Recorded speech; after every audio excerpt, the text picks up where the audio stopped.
వినేవాడు వెర్రోడైతే చెప్పేవాడే మేధావని.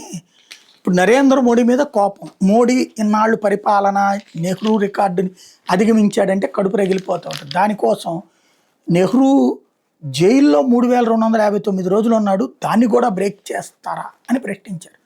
బ్రిటిష్ వాడు వచ్చి పరిపాలిస్తే బ్రేక్ చేద్దామండి, కాకపోతే బ్రిటిష్ వాడిని బొక్కలో దోసి ఇప్పుడు బ్రేక్ చేస్తాం. అంతేగాని బ్రిటిష్ వాడికి లొంగిపోయే జవహర్లాల్ నెహ్రూ లాగా నరేంద్ర మోడీ ఉండడు. బ్రిటిష్ వాడు కాళ్ళు నాకినటువంటి వాళ్ళలాగా నరేంద్ర మోడీ ఉంటాడని నేనైతే అనుకోను. బ్రిటిష్ వాళ్ళకి సిగరెట్ వెలిగిచ్చేటటువంటి దిక్కుమాలిన స్థితిలో ఉంటాడనుకోను.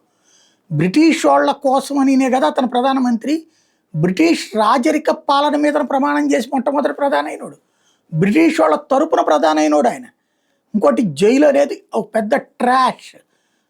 గాంధీ నెహ్రూలు జైలు అనేటటువంటిది కేవలం కాగితాల మీదనే, వాళ్ళ ఇంటినే జైలుగా మలిచినట్టుగా రికార్డుల్లో చూపించినటువంటి వాళ్ళు బ్రిటిష్ వాళ్ళు. మిగతా వాళ్ళని ఇబ్బంది పెట్టేటటువంటి సందర్భంలో నాటకాలు ఆడడానికి వాళ్ళు ఎప్పుడు జైలు గోడల లోపల లేరు.